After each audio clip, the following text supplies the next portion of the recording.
Right, hello again everybody. So today's challenge is to right hand drive convert our grill across the front here.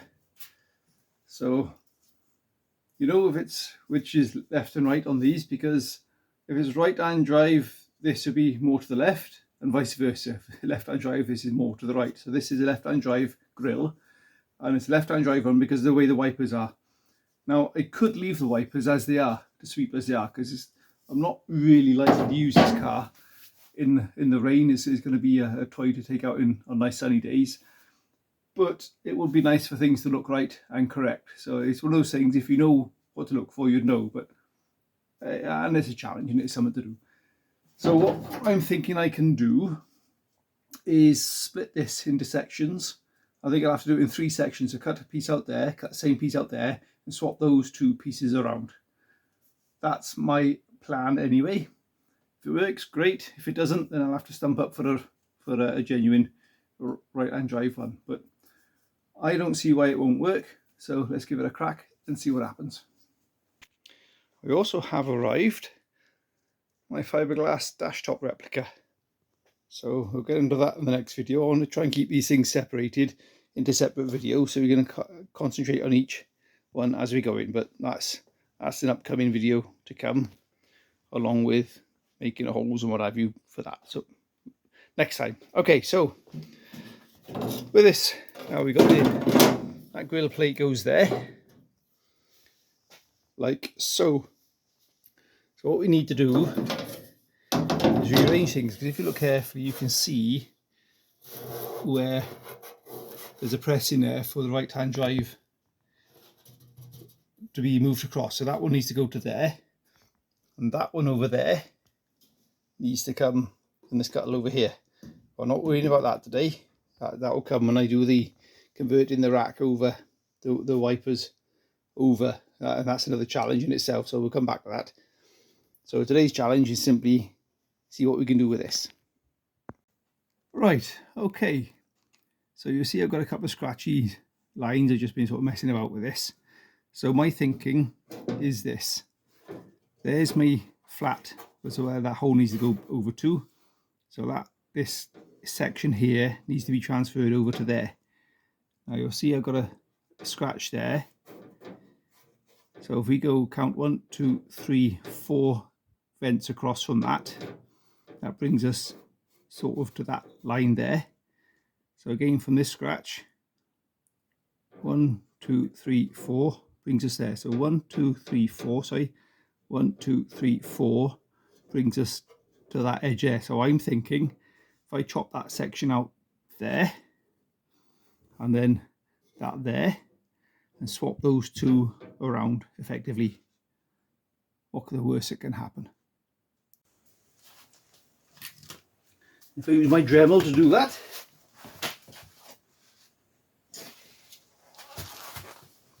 we'll have nice, I say Dremel, my Sabre, which is pound shop special rubbish. It's not a very good one, this actually. The thing vibrates around, so I might actually fork out for a proper Dremel tool, because this one, the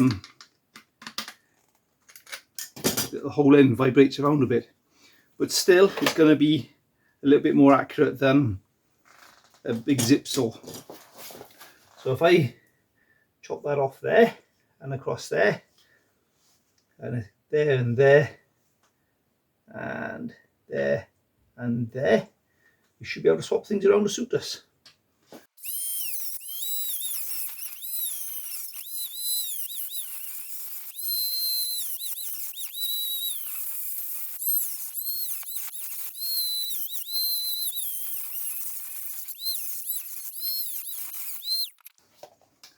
Righto, so that's our pieces cut out. So that would be the original grill. That one to there, that to there, and Bob's your uncle. Back to square one. If I clean these up, clean the edges up, tidy now, then screw this back onto the car, and then tack these in place while it's in the car. Then I'll flip them over weld them up from the undersides and see what we get. So I think I'll carry on with the Dremel now and use that to clean these up and see where we get.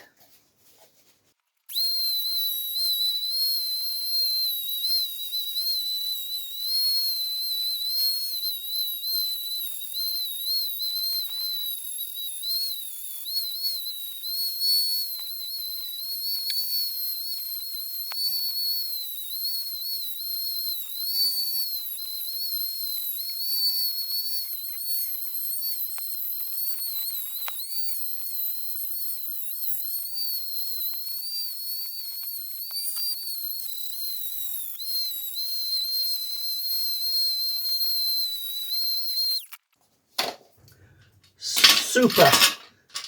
Right, if you want to narrow an Escort, do it like that. Okay, so where are we at?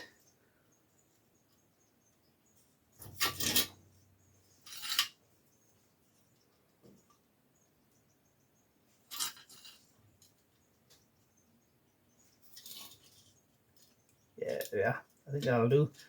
I've started just having a check on that. It's not, looks rusty. It looks a lot worse than it actually is. It's just some surface rust. There's about 1 million layers of paint on this, so once I've got this done, I think I'll be stripping this back and giving it at least a bit of primer just to get it looking half about. But before I go down that road and all that work, let's see if we can get it looking tidy first of all. Right, let's screw the jigsaw into place.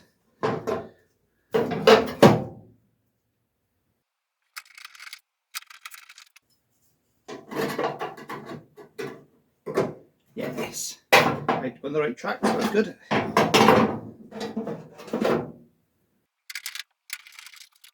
So now it's just a case of getting this to hold in there and to hold that shape along there so it doesn't look crooked, which I think is going to be our biggest challenge.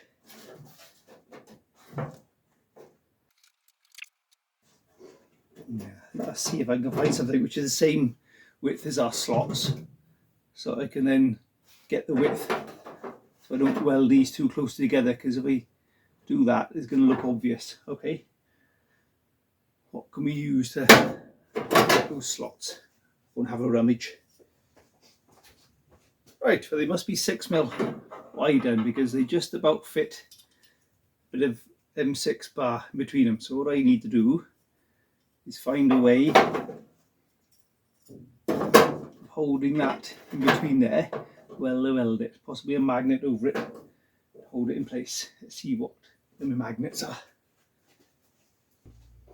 Okay, I could use my magnetic pen to hold that in there,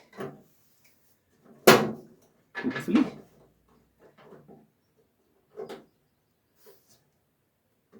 While we tack those in place. Yes, I think that'll work. I think we'll see what else we can use to hold everything together at the same time as well. I think magnets are going to be the answer to this. Right, where are my magnets gone?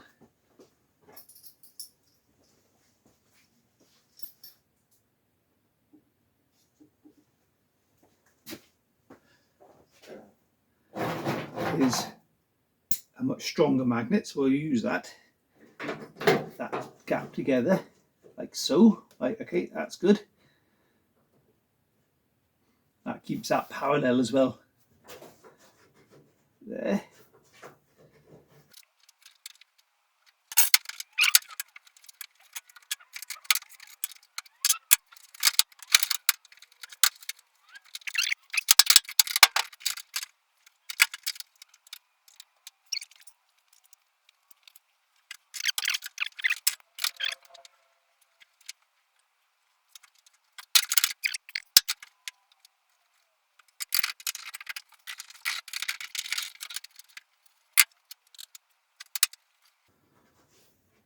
Right, what I think I need to start doing is stop prevaricating about it and get some tacks in and see where we're going. Because I think I'm starting to overthink this now. Okay, let's get the welder on.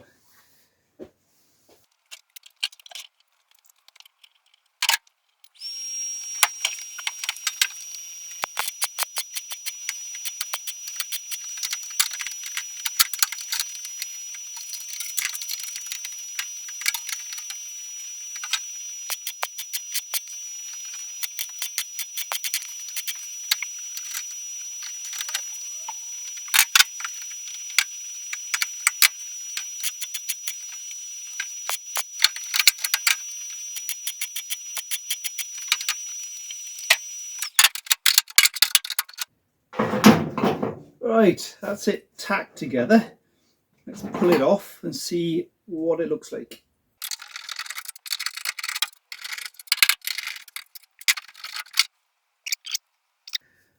Now my main motivation for tacking it on the car was to get those spacings right between the screws and that curvature that way correct, which it is. Now what we now have is it up and down that way a little bit, but we can do that off the car to get that looking as we want it. Happy days. Off the car we're looking pretty good, that shape, but we're all over the place that way. See that on there possibly, so we need to get our shapes along there a little bit.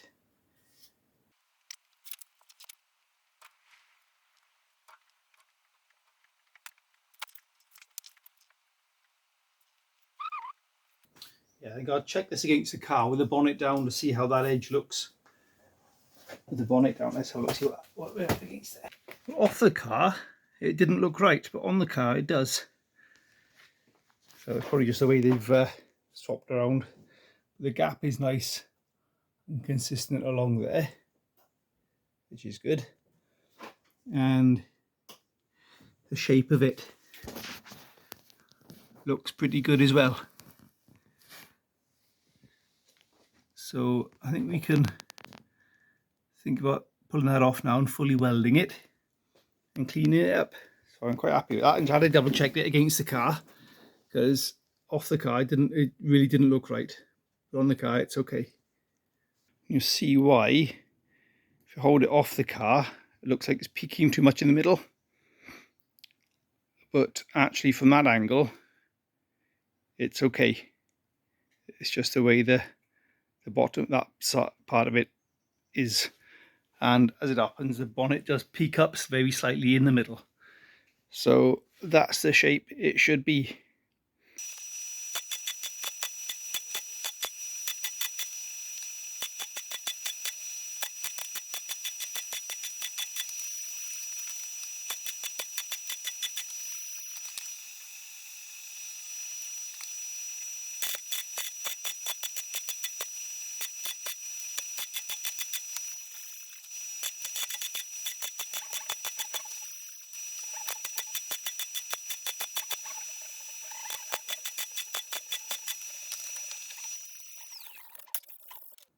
Okay, that's not looking too shabby. Got it. A nice curvature along there. It's following that nicely. And the gaps on the vents are all tidy as well. So we haven't made that look like a pig's ear. So I'll grind that up now. Clean the weld up. You saw I welded both outside and inside. So I've got plenty of movement there to weld it. Our screw holes all line up still, so that's always promising. So I think that's so far a success. Right, I've got some eBay special carbide bits to go with my joking Dremel, and this one will be perfect just to get in between there to grind those nice on the edges there. So I think I'll do that first, get those looking right, and then see about flattening the rest of this off and tidying it up.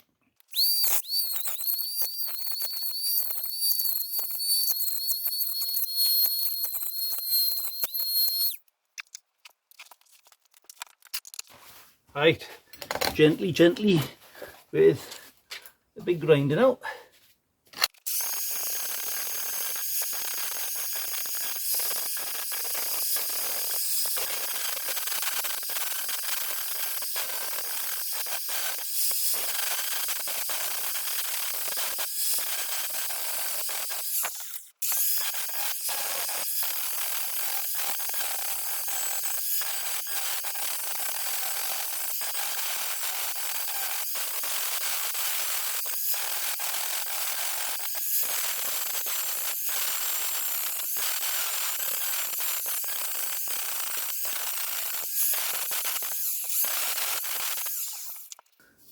Yes, quite pleased with how that's coming out.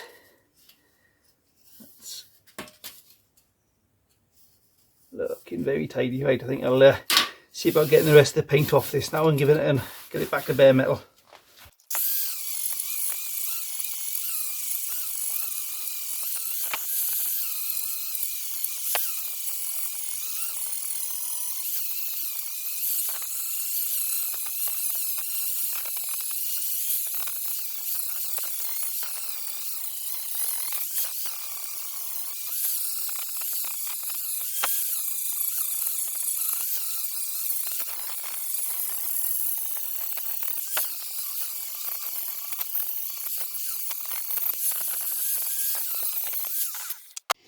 Oh, yeah, some paint on that. You can see the thickness of it there. Okay, so you can see that's cleaned up nicely. Now what I use that is these poly strip discs, which are brilliant. They don't dig into the metal, and that is cold. Now, that hardly warms up at all when you use them, so I'm a big believer in them. So I'm going to have fun now getting the paint out in between each of these. So I think that's going to be a Dremel job, and take my time, get it all back to bare metal, and then give it a good scrub, paint up with some Halford's zinc rich primer.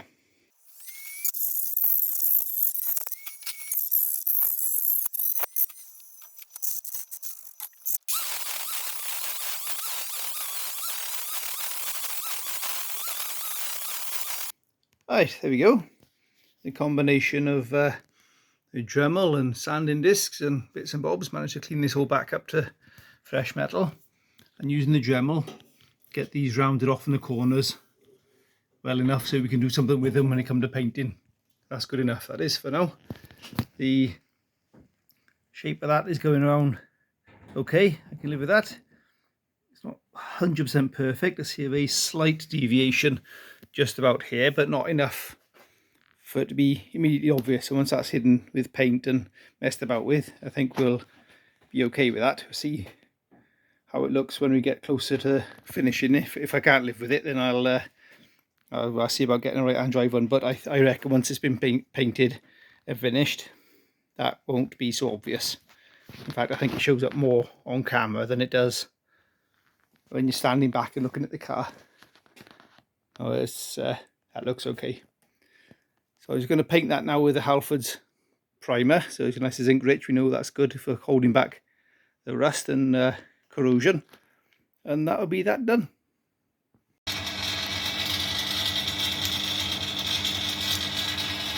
There we go. All primered up and hanging, waiting to dry off. So we'll happy with how that's come out. There we go. Lovely. Another job ticked off the list for the right-hand drive conversion. So a bit of money saved there, being able to reassign that piece. I know that's not turned out too bad. Quite pleased with how that's come. So it wasn't too difficult as it happens. Just trying to keep an eye on, trying to keep things lined up was the most difficult bit. There wasn't a lot of welding involved because I cut it on purpose on the where the between the vents. So it's just a matter of welding up each side of that. And that ground up nicely with the little Dremel bits. I got little carbide bits, got in there quite well. So pleased I got hold of them. I've definitely used them with more fiddly bits elsewhere on the car as well. So the next one will be the dash top. We'll fit that and cut out the hole and see how we're going to overcome that challenge when on the next video. Thanks for watching. Hope you enjoyed. Hope that was proved useful for you guys out there that are doing this conversion. One or two have already contacted and said they're doing this, and this is helping, so pleased about that. Thank you very much for watching. Thanks for subscribing. Lots of new subscribers still coming into the channel and are enjoying, so big thumbs up. I'm humbled by how many people have shown an interest in this channel. When I started it off a couple of years ago, I just thought it'd be friends and family who would join and they'd poke fun at me for doing it. So appreciate all the support and comments and the way the channel is growing is far exceeded my expectation. So thank you very much, and I mean that humbly from my heart.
Jackson!